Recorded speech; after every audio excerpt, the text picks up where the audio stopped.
Welcome to Source Material, ladies and gentlemen. We are going to be discussing a book tonight. It came out in 2011, written by Greg Pak, The Incredible Hulks.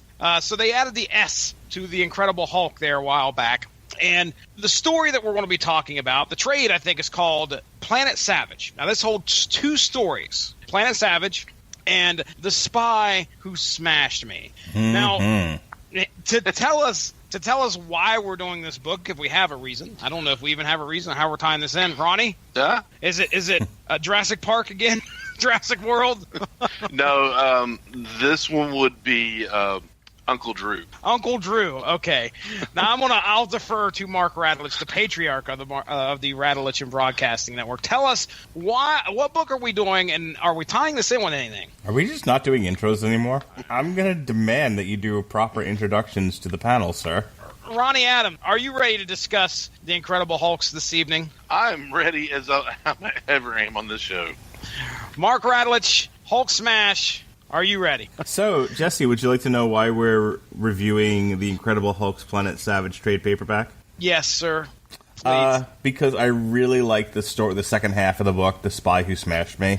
And I read this. I went through a period where I was collecting back issues of the Hulk, starting with Planet Hulk. I bought the trade for Planet Hulk. I bought the trade for World War Hulk. And then I was like, okay, well, I want to see what happens after this. So I just sort of followed Marvel's ridiculous numbering schedule, trying to figure out, because once they introduced the Red Hulk, the Hulk comics, you need a map to try to figure out what comes after what. Somewhere in there is the Incredible Hercules. Red Hulk becomes Hulk, which becomes Red She-Hulk at some point. It's just nutty. But there was a period of time post-World War Hulk, Doc Green. So somewhere in between World War Hulk and Doc Green lie the Incredible Hulks. And this was Hulk, Rick Jones, who had turned into like a blue version of the Thing, basically. She-Hulk, Lyra, Scar, which was Hulk's son from the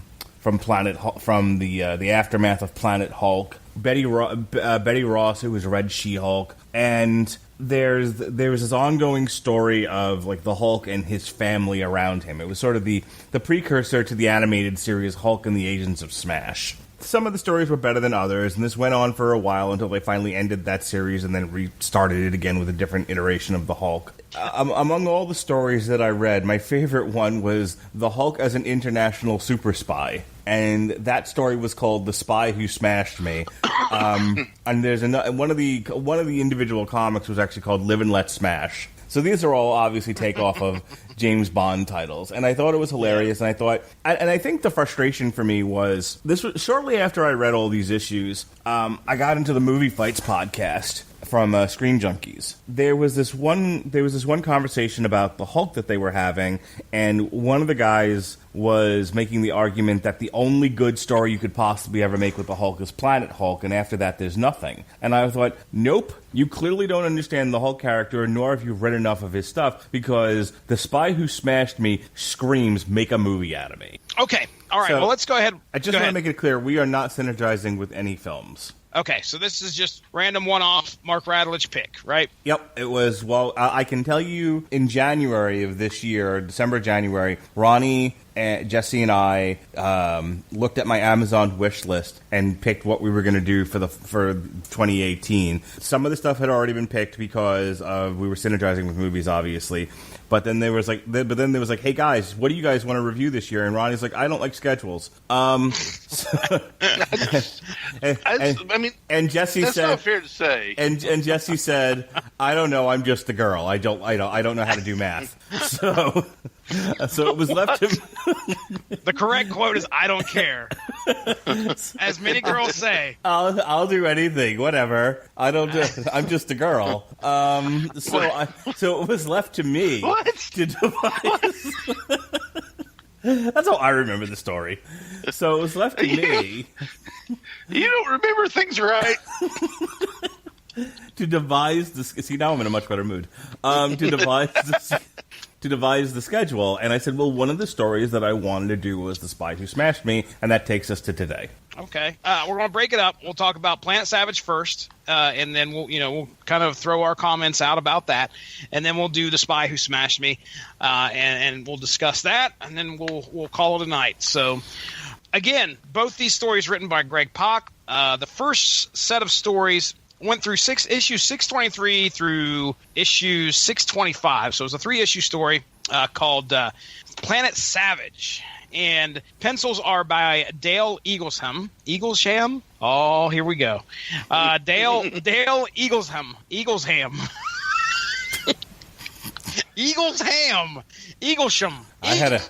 I had eagle ham for breakfast. How many of those secrets did you have? Eaglesham. The first 3 issues, 623, 624, 625, Planet Savage. So we start out, the Hulk and the Warbound head to the Savage Land to help out a band of Sakaarians that have been attacked by an unknown predator at the request of Kazar, Lord of the Savage Land. Now, Ronnie, do you know much about Kazar? He is Lord of the Savage Land. Oh, very good. Thank you for that wisdom. All I know really about Kazar is that he has a pet saber-toothed tiger whose name is I want to Tiger. His name is Meow. I'm a cat. Meow. I'm not sure what his name is. I can't remember now. Sabu. It left Sabu. Z-A-B. Sabu. He's a cat. He's a cat. Meow. Flush in the toilet. He's a cat. Meow. Flush in the toilet. Zabu. Yeah, and I don't know if he has any powers or age, like Nick Fury age reduction or whatever. Mark Radulich, you know much about Kazar? No. Not a darn thing, apparently. Okay, all right. He was Lord of the Savage Land, which. Oh, okay. Thank you. Appreciate that. Stop looking off my paper. Stop copying my answers, Radulich.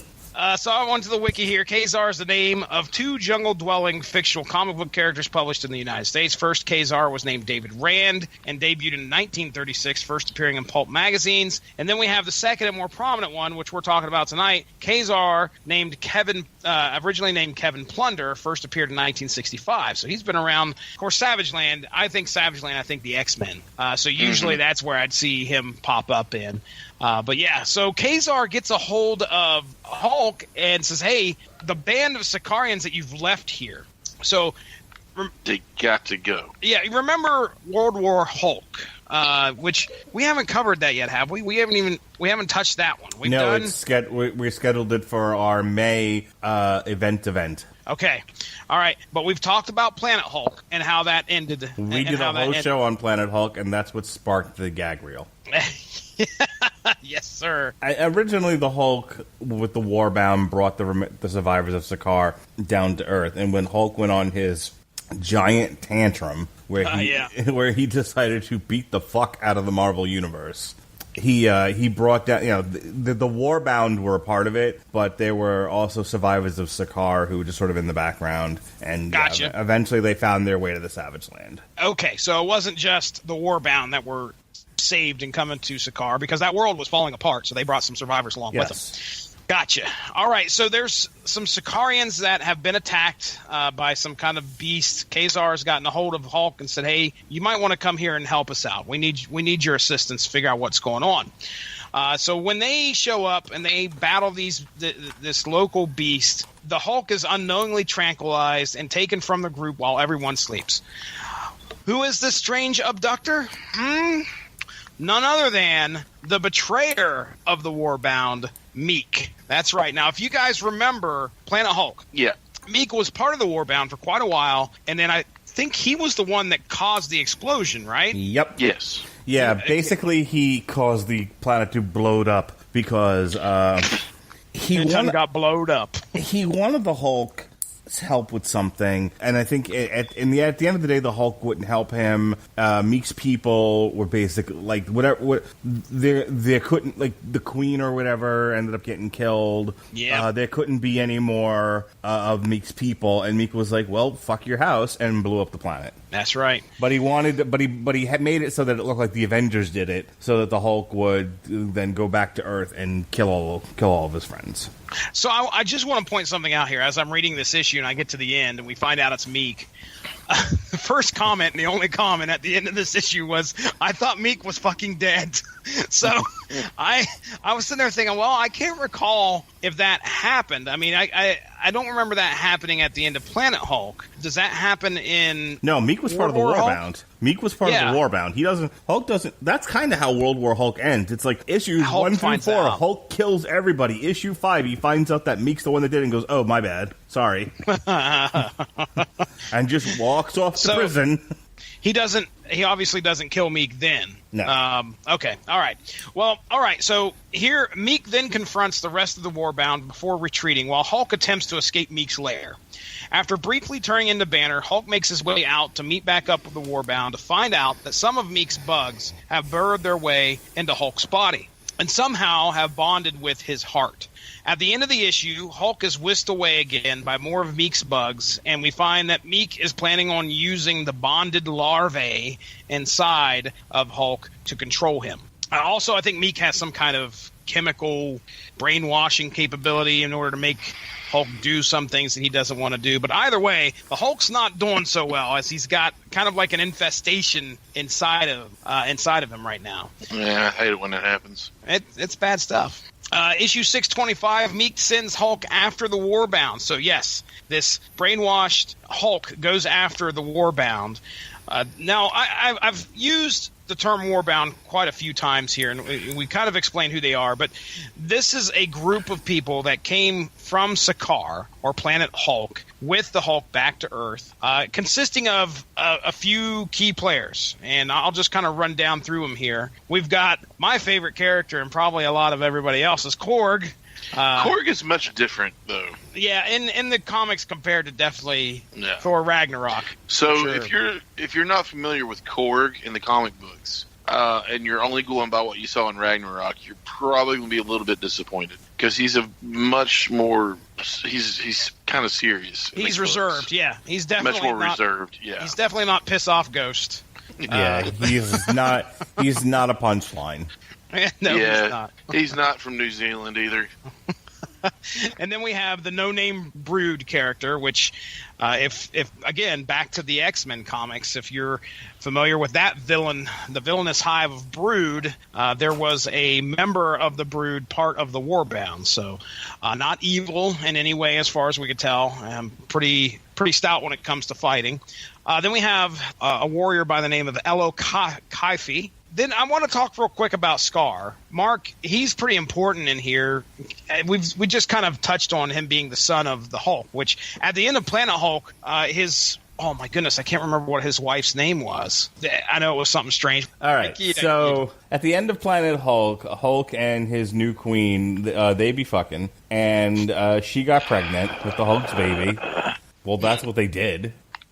I don't know why I don't know why you're getting angry about it, but yeah. I'm not getting angry. So the Hulk got him some ass, and she got pregnant. Oh my god!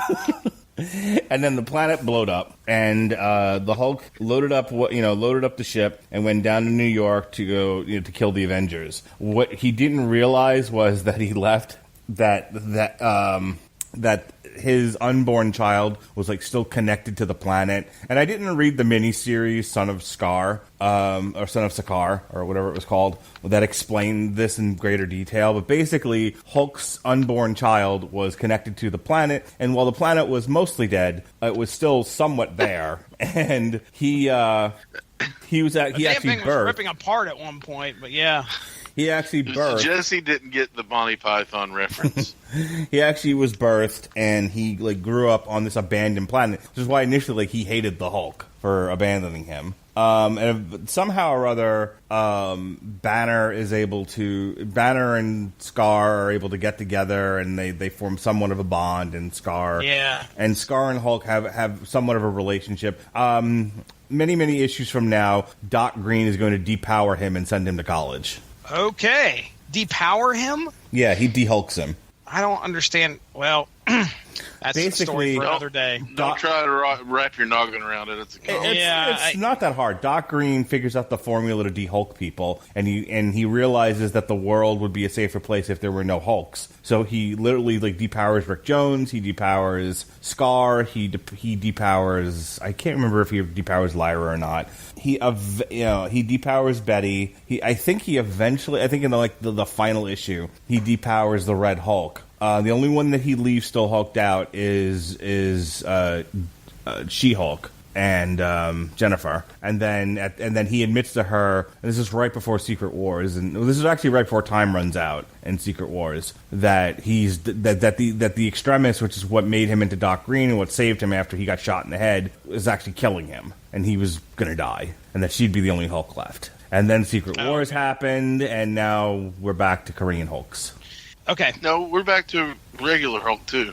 Well, now we are. But for a while there, it was just him. It was just Amadeus Cho, which is why I chose to stop. Reading it, but I just couldn't get into it. I know Mark is like, "Oh, it was awesome." I couldn't get behind it. I liked it, but yeah, I mean, and that's solely, that's okay. Remember, Meek is pulling the strings of the Hulk right now. He sends the Hulk after the Warbound and the Sakaarians, but stops short of killing them. We learn that Meek changed gender. Boy, here we go. Let's go on. Let's try and stop right where you are. Meek. No. Meek changed gender. He had changed gender, which life finds a way. Ronnie Adams, prior to escaping. Listen, you ain't Jeff Goldblum. So Meek and Darren Cross get together. Oh my goodness! And are accepted by the entire population of Key West. Hit it, Darren. Here we go. That's disco ball just kind of goes. And Meek's popping larvae everywhere. Oh my god! It's like a foam party, only it's a larva party. Oh, nasty! Me larva, you long time. Jeez. All right, so we learned. Let's just sit here and do this and forget. No. We got to go forward with the show. Meek changed gender prior to escaping to the Savage Land, and the only person that is strong enough to harbor's Meek clutch of larvae was Hulk's physiology. So that's why he put these bugs inside of Hulk. As Meek's influence wears off, the Hulk regains control and attempts to kill Meek and rips the larvae from his chest. Before he could squash them, though, Hulk's son, Scar, stops him. Upset, Meek makes an attempt to do the same to Scar, but Hulk battles with him, and on a cliffside, Meek is about to die. When Hulk attempts to save him, instead, Meek lets go and laughs as he falls to his apparent demise. Afterwards, Hulk and Scar become estranged once more, while Hello. Hello stays to lead the last of the Sakaarians, and the Hulk wanders off and leaves. So there we go. That is Planet Savage in a nutshell. So let's go ahead. I mean, Ronnie Adams, what'd you think of the story? Got anything you want to talk about? Any specific talking points? It was pretty good. It was good to call. It's a good callback to a villain you didn't think much of. I mean, like during Planet Hulk, Meek was annoying. I mean, he was just the annoying character, and then all of a sudden he's the actual big bad in that, and he's the one that caused the explosion and everything. So they brought him back to make him a little more dangerous this time around, and I thought that was pretty cool. With the disgusting larva mind control trick, but larva party. That's just what I'm going to call it from now. His powers are larva party. Overall, I thought it was a good story. Yeah, it was okay. There was a lot of a dynamic there about how whether you felt or understood where Meek was coming from. Yeah. What he was trying to do. Should he allow... I mean, the Hulk was straight up ready to squish the last of his race. Like, commit genocide, pretty much. Mark, I shoot it over to you, sir. What'd you think here? And when I suggested doing the Spy Who Smashed Me, I kind of wish I had just focused on that story and not gotten the trade paperback. that included Planet Savage, because I actually think it's of the two stories, I thought this was the weaker one. Like, it's okay. Yeah. For like a monthly ongoing series, and this storyline taking up a couple of issues, it's fine. It would in once a month, 3 months, it would have been done, and you'd moved on to the next thing. The further adventures of the Hulk. It's this story. It's just kind of there. I really didn't take anything from it. Again, fun callbacks to some of the stuff from Planet Hulk and World War Hulk, but other than that, it's like meh. Just more Hulk stuff. It's the next one where you get to see some real personality out of both Banner, the Hulk, and Amadeus Cho, and that's what I like about it. But do either of you know about this encounter between Hulk and Zeus that occurred, because the Hulk is really weakened here at the beginning of this story after his battle with Zeus. What is he doing fighting Zeus? Either of you know? Okay. I actually don't have any clue what that was all about. Yeah, me either. He got his ass whipped, and it comes up in this one right here, and it also comes up in the next one where they're fighting that eagle or whatever, and it's Zeus's eagle. But anyway, yeah, I thought that was pretty interesting. I thought that was pretty interesting, though, that he turned around and he apparently had fought a god, which that's taking it a bit far. But hey, all right, so we're doing a bit, Hulk. Yeah, just hey, what are you doing, man? So okay, all right. Well, anyway, as for myself, my personal opinion on the story, I enjoyed it as well. I mean, we got to see Meek come back. The Hulk. I didn't understand Meek's motivation totally. I couldn't tell if he hated the Hulk or if he wanted his help. When it come to the end where Meek's hanging, not happy with the Hulk. No, he was. He's not happy with the Hulk in terms of letting his people die, but he needed the Hulk. I mean, the whole point of having the Hulk come down to the Savage Land was to get him to, try to birth the, this was essentially a second chance for him to get more of his people out there. And, the Hulk's just like, nope, I get it. I'm just going to start ripping them off me. Mm-hmm. Yeah. And Meek, at the end, I didn't understand as he's hanging there from that precipice, and the Hulk extends his hand to try and bring him back up. Meek laughs and then commits suicide, which I didn't understand why he did that, or at least we assume it's suicide. Hell, it might be one of those things where they're like, "Oh, he'll be back though," because you don't see him die; you just see him fall to the ground. And I'm going to read it here just real quick. The Green Scar returns to punish Meek all over again. Give me your hand. What? Ha ha! Don't ruin it, Hulk. Meek, you can fool the others, but I know you. Never stop making them pay. That's what you taught me. That's what you are. No. And he grabs for Meek, trying to save him. You heard the Brood. We are what we want to be. That was a big thing about how people can change. But anyway, he says exactly. And then his arm snaps pretty much, and he laughs as he's falling to the ground with rocks covering him. So why is he intent on killing himself here if he was all about trying to save his own species? Alexa? I got the impression that, even after all his machinations and as hard as he tried, this was the last-ditch effort, and it did not work. And so it was like, well... He's not going to be the last one of his race. Well, the thing is there was no reason to go on living. Scar saved his babies. There are 2 babies hanging out on Scar's shoulder shortly after that. So there's 2 little guys that are still alive. That's probably about the only thing that really confused me when it come to the end of this. Well, he saw them. He said, I'm going to have to take care of these babies, or I can go ahead and die. Okay, that's a horrible way of looking at it. Oh, I'm sorry. That was rude. He probably looked at him and said, "This kid's going to want an Xbox someday for his birthday. I'm out of here." That's two kids in college. Sayonara, cruel world. All right. Okay. Well, let's move on. And as he's diving out, he says, "Hit it, Darren." He starts sending his larvae everywhere. All right. So... Larvae was everywhere, along with Dick. Oh, my goodness. Huh. Who's that? Speaking of Dick, the spy who smashed me. Woo! All right. So, again, writer Greg Pak and we have pencils by Tom Grummett, which I definitely, if we're going to compare the two stories art-wise, I definitely preferred The Spy Who Smashed Me's Tom Grummett's art over our good buddy Dale Eaglesham for breakfast. So we have... we might have to do a character break a couple times here because I may need some explanations yet again. But let's start out talking about Betty Ross, former wife of the Hulk. Now the Red She-Hulk. She's in trouble. Her gamma levels are spiking, and Amadeus Cho believes that she may not be able to change back at some point. The plan is to send Bruce Banner to Italy to talk some sense into her as she is gallivanting around the country, mingling with high society. Like you do. Yes, indeed.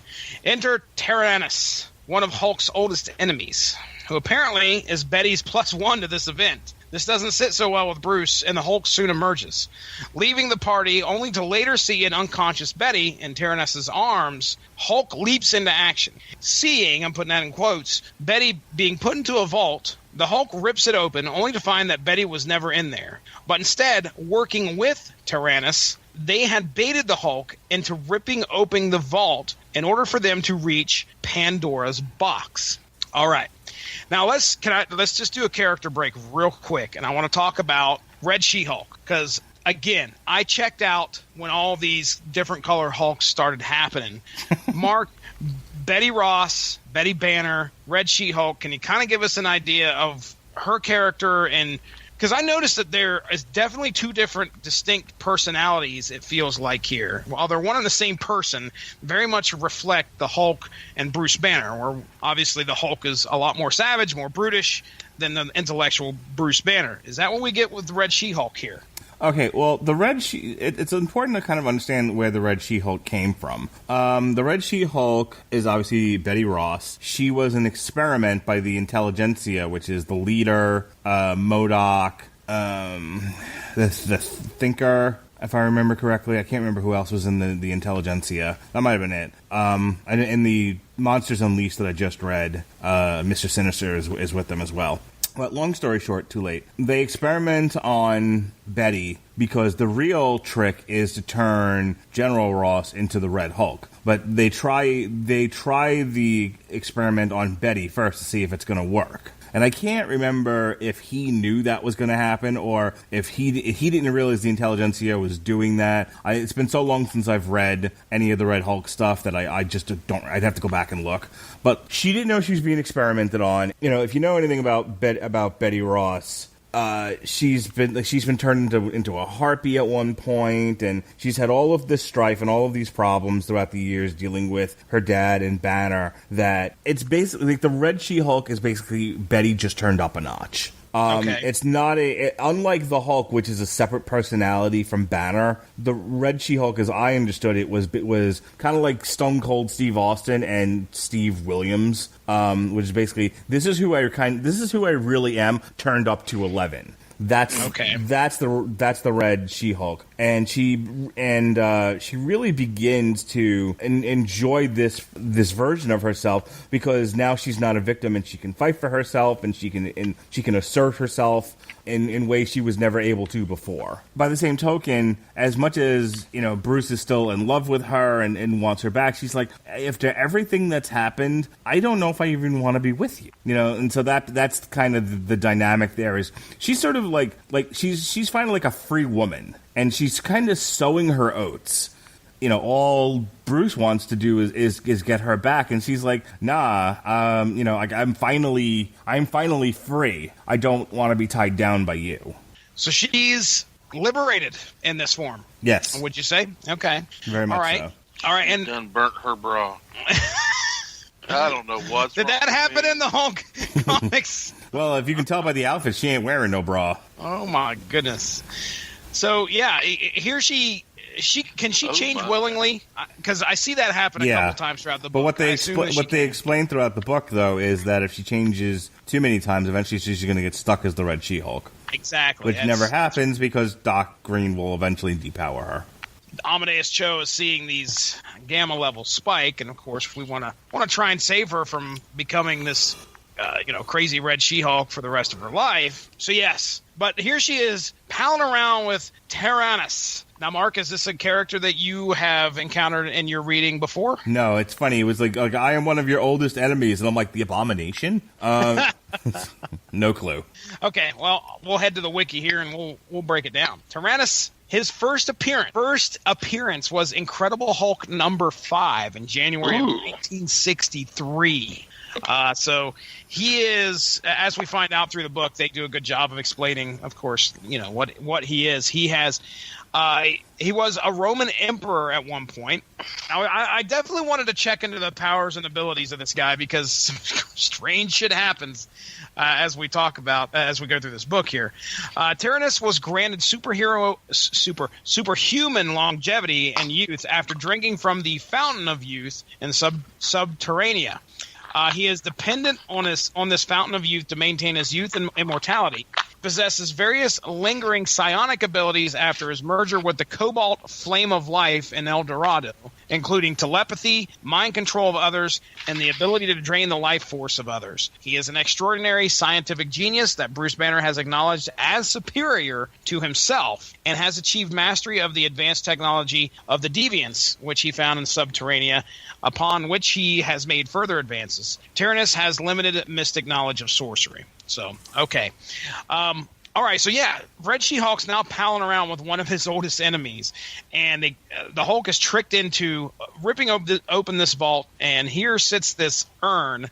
They call it Pandora's box, but it's actually an urn. It supposedly holds something in there. All right, so let's get into issue 627. Now, Banner grabs the foremost authority on Pandora's box, Dr. Sophia de Cosimo, in order to discern just what Betty and Tyrannus have in their hands. Getting purposely captured, Banner and Dr. de Cosimo are in the presence of Red She-Hulk and Tyrannus as they discuss opening Pandora's box and what could be inside. But before it can be opened, Tyrannus and Dr. de Cosimo are abducted by the Knights of Rome along with Pandora's box. Now, Banner is deputized as a UN special operative, while the Knights of Rome continue to interrogate Dr. de Cosimo. What's in the box? What's in the box? Making their way to the Knights of Rome's flying castle, Hulk and Red She-Hulk. Sense. Yeah, it does. Hulk and Red She-Hulk battle Zeus's bird, which I don't know if it had a name or not, but it looked like Zeus's bird. Steve. Yeah, Steve the bird. Zeus. I think Polly was a better name than Steve. I crown thee Steve, my special bird. Zeus's bird, but it was Tyrannus who saves the day, knocking out the leader of the Knights, only to reveal, after all is said and done, the estranged couple of Hulk and Red She-Hulk in a loving embrace. Apparently bothered by this, Tyrannus uses his mastery of technology to take control of the castle. You know what, Jesse? I bet Red She-Hulk could have taken the pace. Yes, indeed. I'm out. To take control. So Tyrannus uses his mastery of technology to take control of the castle, infusing his sentience in it, and at the end of issue 628, we've got a person becoming a damn building again. Yeah, we do. I'm glad I'm not the only one that noticed that. It's like, wait a second, is he actually he's the fucking castle. He's the castle. He's a cat. Meow, flushing a toilet. Yes. So Tyrannus flies to the heart of Rome into the Colosseum, intent on opening Pandora's urn in front of thousands of people, tens of thousands. Challenging Tyrannus, Hulk may be outmatched as Dr. de Cosimo begs Betty to change back in order to help him. However, Hulk demands her not to, tossing her Pandora's urn and telling her to run. But before Betty can leave, Tyrannus hops out of the castle, shooting the urn, releasing Hope, a ravenous ghost-like entity bent on revenge for being bottled for so long. Turning its eyes to the crowd, Hope has some evil intentions. But Hulk acts quickly, inhaling the specter, causing him to change back to what appears to be a dying Banner. As Betty pleads for Bruce to stay alive, he quickly turns into the Hulk again, alive and no worse for wear. Betty then realizes that she cannot go on pining for a man that continually grows into a monster no matter how many times he says he won't, and decides for the final time to turn into the Red She-Hulk, jumping away with Tyrannus, leaving a despondent Hulk as the crowd cheers his name. I just think like this has got such a cinematic quality to it.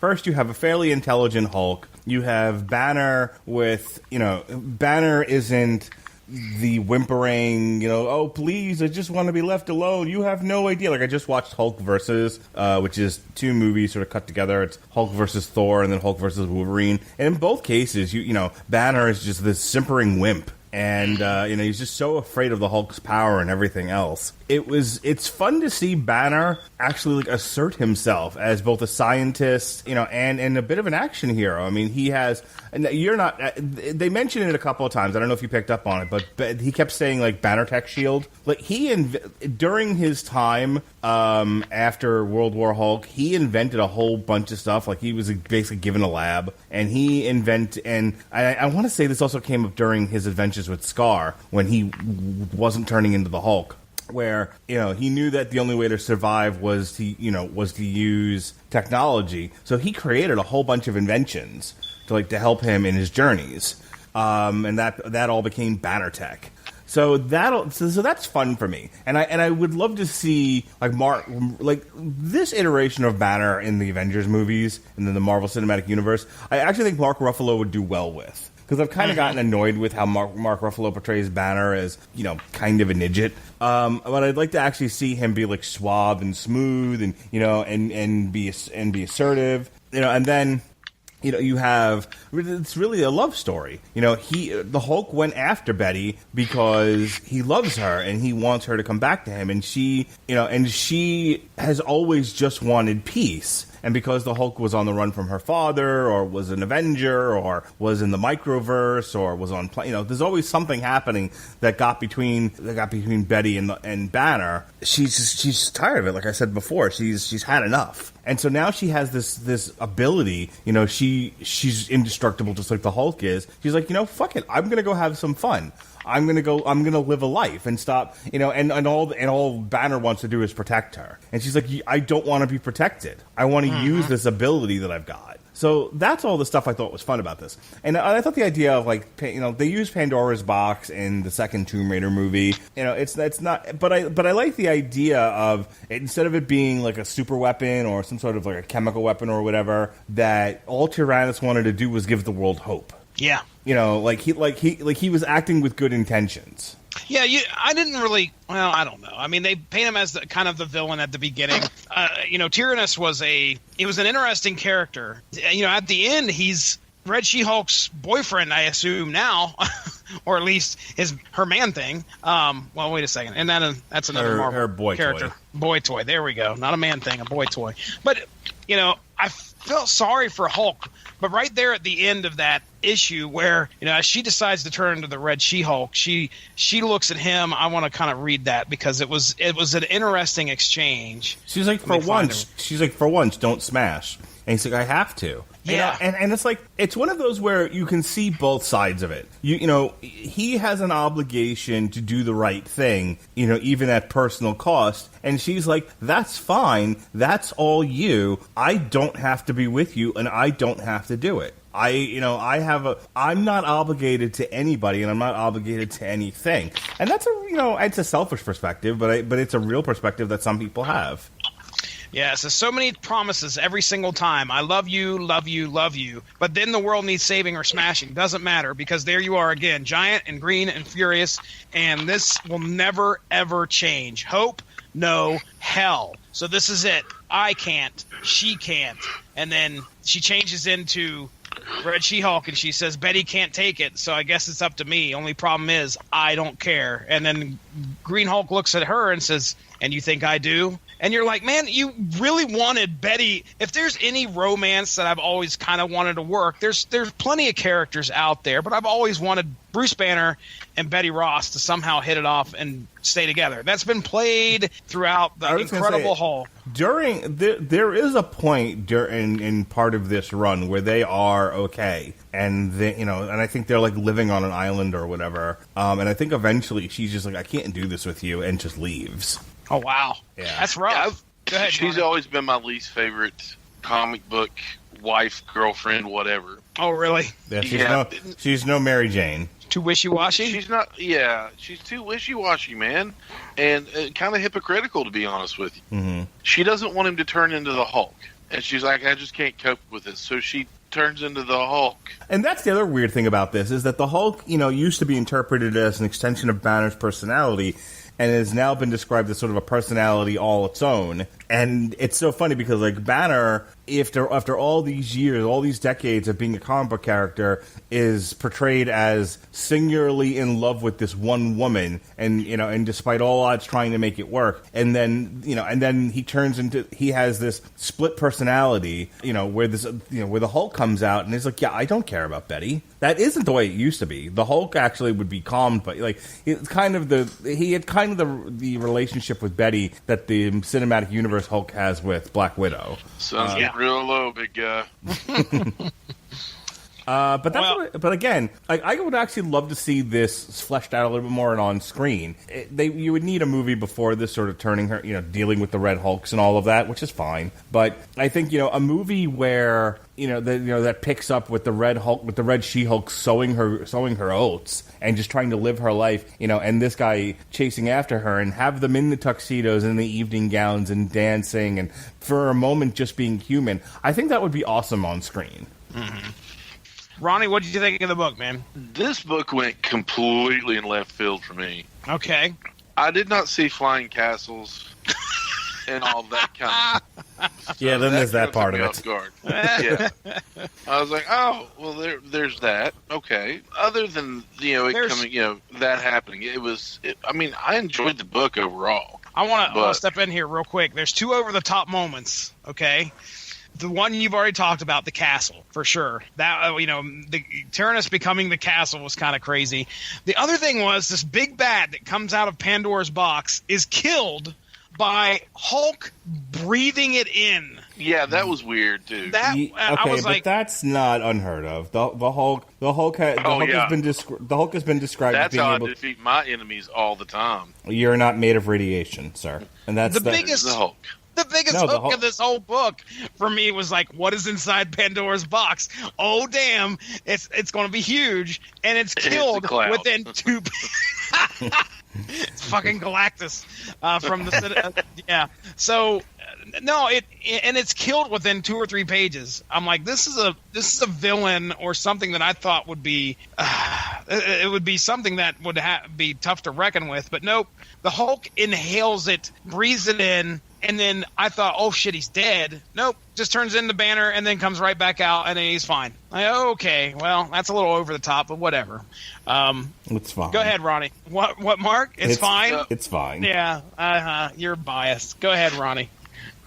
I just think that when he says that, I think that little cartoon with the dog, his whole house was on fire, and he's like, this is fine.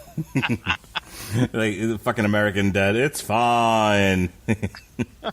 Overall, it was still an enjoyable story. It's not what I thought it was going to be, but it was still pretty enjoyable. It was sad too. What did you think? Yeah, it is sad. What did you think it was going to be? A little more spy. Yeah, that's kind of what I was leaning to. A little more grounded. A little more, That's what I think. I think this had the potential to be a better story, but they only had 3 issues to work with. And again, I think Greg Pak, the philosophy might have been, hey, it's a comic book story. We can't get too crazy. This isn't an event. It's a month-to-month thing, and you're trying to balance, what the fans like. I don't know. I think there's the bones though of a great story. I hear where you're coming from there. I mean, I do. I understand that.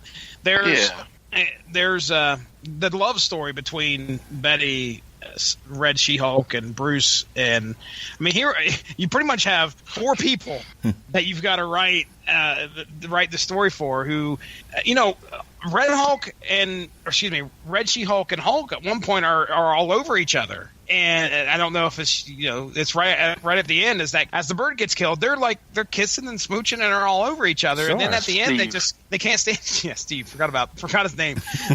So complicated. It's at the end, they're just like they can't stand each other. Because Red She-Hulk is the girl all the bad guys want. Okay. Well, she runs so hot and cold, no matter what.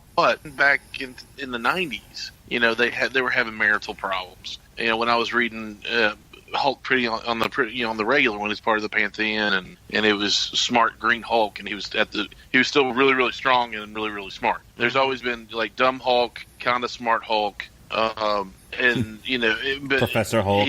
The smarter he is, the less strength he has. And then there was Joe Fixit, which was weird, but still pretty awesome. But they've even, I'm going back to think when they brought Rick Jones's wife back from the dead, Marlo.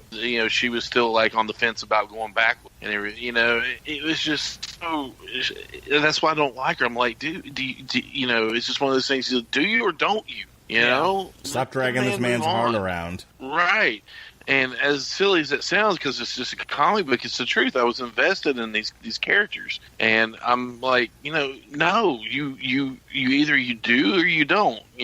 Come on, let's poop or get off the pot, woman. So okay, well, I did enjoy it. I mean, I still enjoyed it. Like I said, it was out in left field a little bit, but I still enjoyed it. Yeah, it's a good book. It was written well. I mean, I can't believe again, Greg Pak, dude has been on this book for a long time. I mean, World War Hulk happened in 2008, 2009, and he was writing it then, I think. So. I don't have anything else to say other than if you guys get a chance, it's definitely not the worst story we've read. I think it's up there for me. Of all the books where someone turns into a building, this might be the best. Yeah, one. Yes. Of all two of them we've read, number one. Of all the Hulk this is the least ridiculous. It's a good Hulk story of the ones that we've read so far. So, all right. Well, this is the only Hulk story we've read. No, we did World War. You like this better than World War? No, I said this was a good one. So we've probably done 2 Hulk stories, haven't we? Well, hang on. Have we done any other ones? We've done Future Imperfect. You keep saying World War. We've never done World War Hulk. We've done Future. We've done Planet Hulk. We've done Planet Hulk. We've done Future Imperfect, and now we've done The Spy Who Smashed Me. Gosh, I love Future Imperfect. If I got to rate 3, I'm putting this as 3rd because I like Planet Hulk and I like Future Imperfect a lot. Just because that's because it's time travel. Time travel.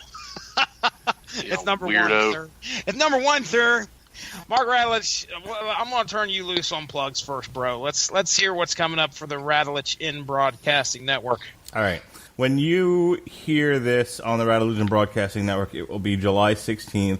Tomorrow night on the Radulich Broadcasting Network is Skyscraper, as reviewed on Damn You Hollywood. And then Jesse Starcher and I will review the new Lords of Black album, Icons of the New Day. The following week, we'll have a pair of TV parties for your ass. It'll be Voltron, Seasons 5 and 6, and Glow, Season 2. Myself and Sean Comer will be discussing that. I do like how you say glow. Glow. Glow. Last week, check out our very funny review of Ant-Man Volume 1, Second Chance, man. If you like even half as much as I did, your face will hurt from laughing so hard. Hashtag hit it, Darren. Mindy, put it on a t-shirt. We need a pink t-shirt with black lettering that just says hit it, Darren. How many t-shirts has Mindy made so far? None. But we've but it's a gimmick.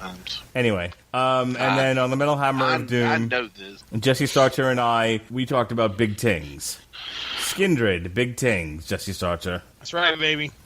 We close out the month of July, thank God, with Scott Ian's Lobo, Highway to Hell here on Source Material, Mission Impossible, Fallout on Damn You Hollywood, and finally, the Dee Snider solo album For the Love of Metal on the Metal Hammer of Doom. So that's what we got going on here on the Radulich Broadcasting Network. I could read you an entire schedule full of comics that we're going to review before the end of the year that go clear into every single week is full of stuff scheduled clear into 2030. April. April is where April 2019 is literally where we have our first break. Damn. Ronnie Adams, did you know that we started booking all of 2019 already? Yes. You want to hear what's on the agenda, Ronnie Adams? No. I'd like to be surprised. Okay. All right, Ronnie Adams, plug sir. I have a show called the Scream Boy Podcast. We are on a... Tell him to shut up, Ronnie. It's okay. Oh, I'm telling him a lot of things in my head. I have a show. There is proof of that because it is online, called the Scream Boy Podcast. It is on a slight hiatus because I have a broken computer. Even though they make fun of me for not doing a show, neither one of these jamokes have offered to help me get it fixed. So, they can just suck it. So I have a show called the Scream Boy Podcast, as I've said 6 times now. Say it again. It might be true. No. We are a pop culture kind of show where we talk about anything that just tickles our fancy. Comic books, video games, TV shows, movies, anything anything in that. You can find it on iTunes, TuneIn, Stitcher, iHeartRadio, and right here on the Mark the Jerk Radulich Broadcasting Network.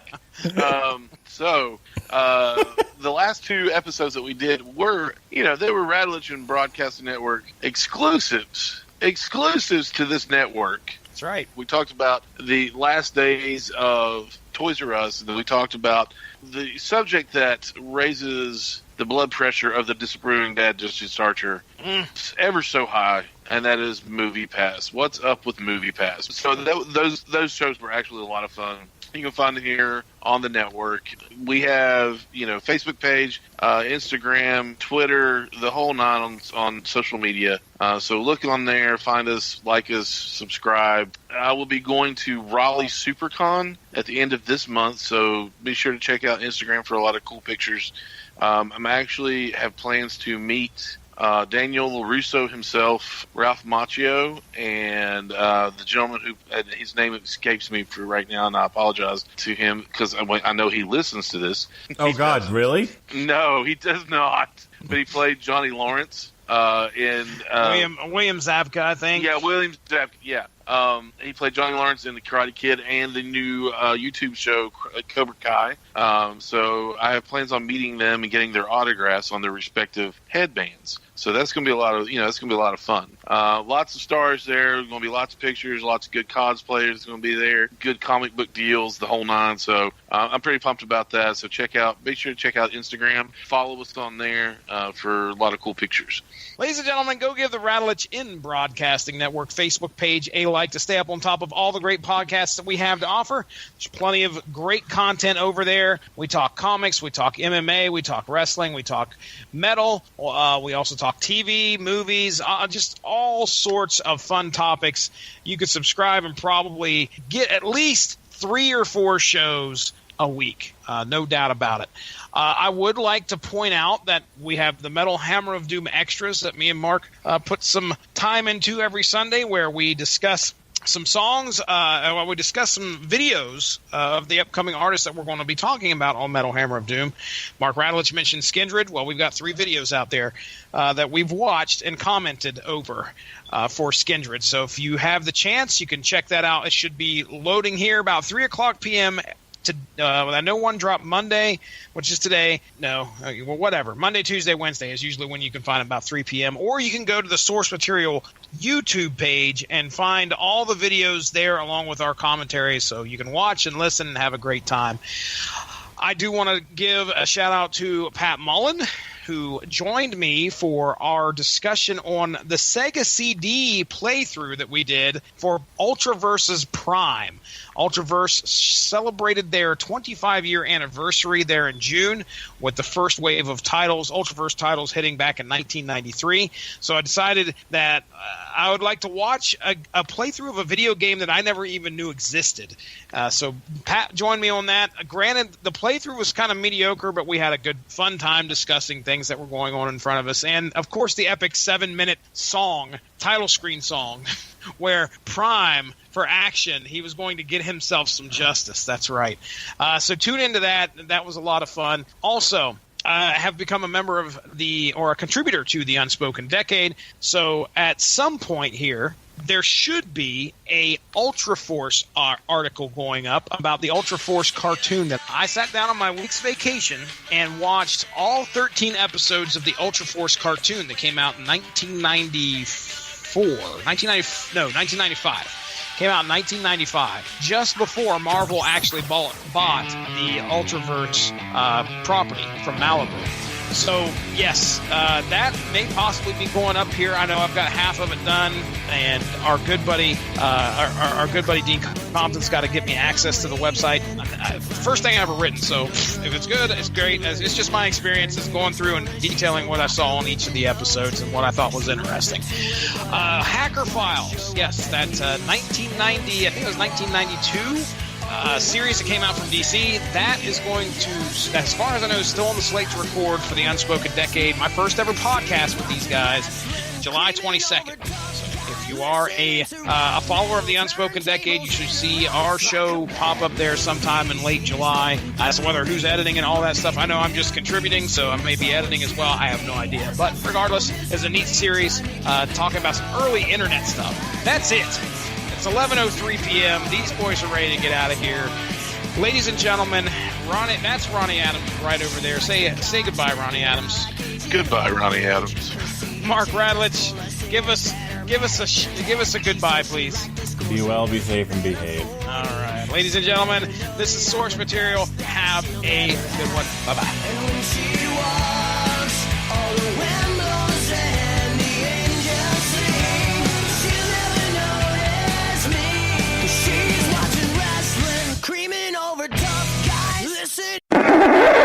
What's the reason I'm doing this freaking podcast right now? What is the book? Why?